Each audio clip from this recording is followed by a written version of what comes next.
Positivism, post-positivism. What is the difference between them? And how would that difference play out in an actual research project?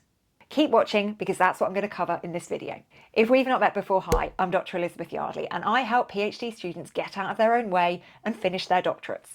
Paradigms can be a bit of a sticking point during a PhD. It can sometimes be quite difficult to figure out where your research sits paradigmatically. I've made quite a lot of videos about paradigms, so I will link to that playlist up here and in the description for later. If you're interested in diving a bit deeper into the different paradigms, go and take a look at those videos because I cover everything from positivism and post-positivism that we're looking at in this video to critical realism and interpretivism and pragmatism. But back to today's video in which we're looking at positivism and post-positivism. Let's get into it. First up, positivism. So what is positivism?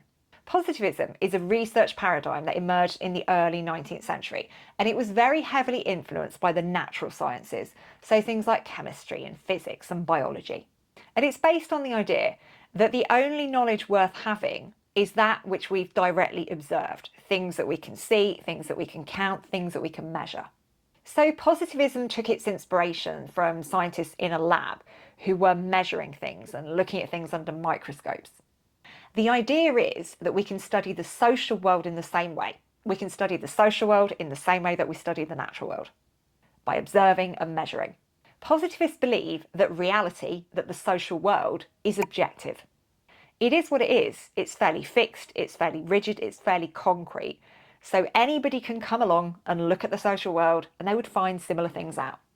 Positivists love quantitative methods like surveys and experiments. And these methods allow researchers to collect data that can be analysed statistically. The role of the researcher within positivism is to remain as neutral and as objective as possible, minimising any potential bias that might affect the results of the research. The goal is to uncover general truths or laws about the world, similar to how scientists discovered the laws of physics or chemistry.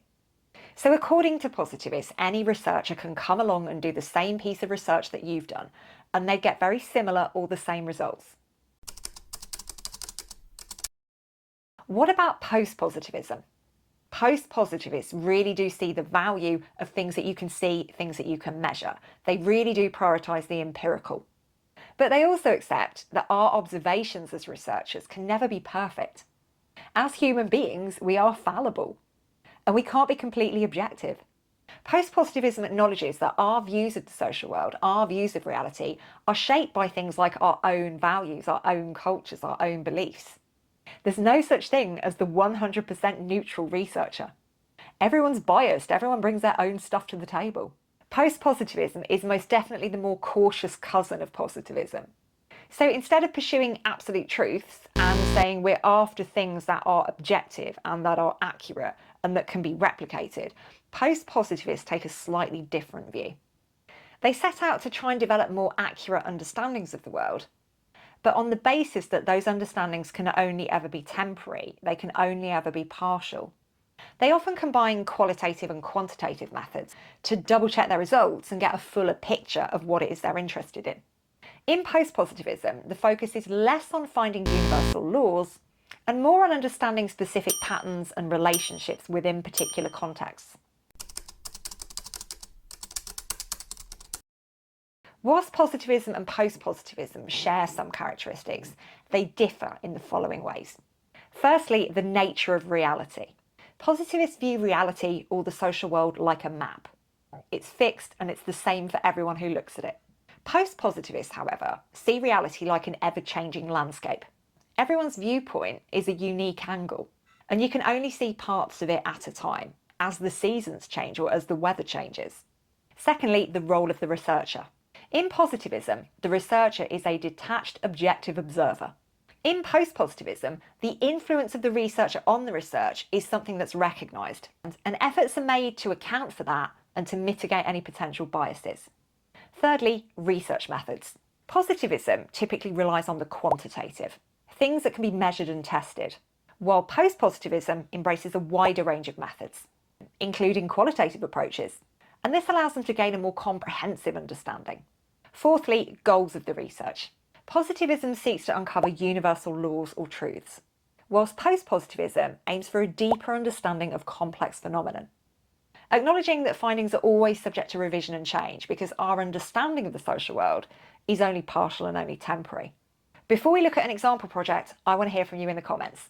What are your thoughts so far on positivism and post-positivism? Which one do you prefer? Which one is the most appealing to you? It would be great to get some conversations going about this, so drop positivism or post-positivism in the comments. And if you've got any questions or queries about either of these approaches, pop those in there too. Okay, so far we've been looking at positivism and post-positivism in quite abstract terms, and it can sometimes be quite difficult to grasp the difference between them without looking at an example. So let's look at an example. So to see how these conceptual differences might play out in an actual project, let's consider a project examining the experiences of first-time mothers returning to corporate jobs in the finance industry, specifically focusing on their ability to secure leadership positions on projects. Firstly, let's take a look at the positivist approach.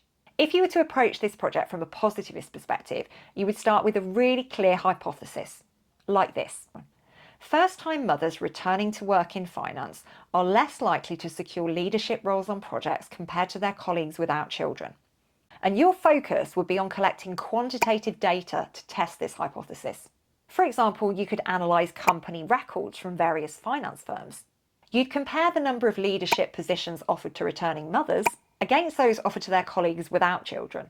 You could measure this over a defined period, such as 6 months post-return, and use statistical tools to identify any significant differences between the groups.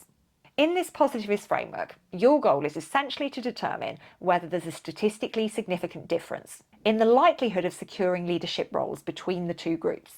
If the data shows that returning mothers are less likely to secure leadership positions, you could conclude that there is a measurable disparity there that needs to be addressed. Your findings would aim to contribute towards a general understanding of barriers to leadership amongst mothers who are working in the finance industry.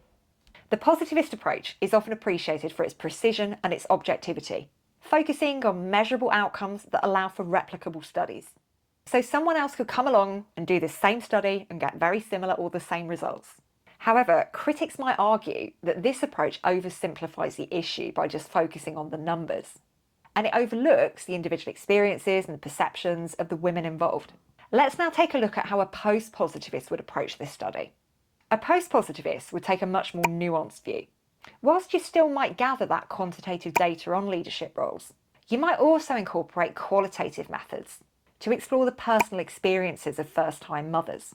For example, you could conduct interviews or focus groups with mothers who were returning to work. You could ask them to share their thoughts with you about opportunities for leadership, about the challenges they faced, and how their workplace culture or policies impact upon their ability to take on leadership roles. As a post-positivist, you're aware of the unique contexts of individual workplaces. You're aware of the different experiences of first-time mothers. As a post-positivist, you recognise that these workplaces are unique. These individual organisations are unique, as are the personal experiences of the mothers involved in your research. So rather than attempting to make broad generalisations, your goal would be to explore how and why certain mothers are able to secure leadership roles, whilst others struggle to do that. You might discover that workplace policies, flexibility, support from management are all really crucial factors in that. Your conclusions would be more tentative than the conclusions of the positivists. You'd acknowledge the complexity of these situations. You'd recognise the need for future research.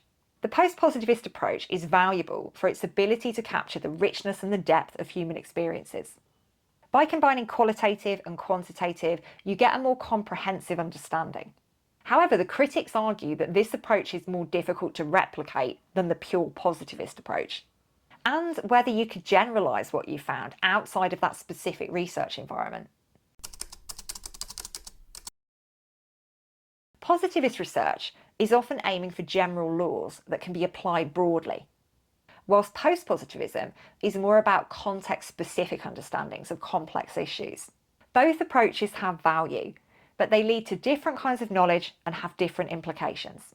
Appearing on your screen right now is another video you might enjoy if some of those post-positivist ideas were interesting for you. It's all about the interpretivist approach, So go and check it out. I'll see you over there.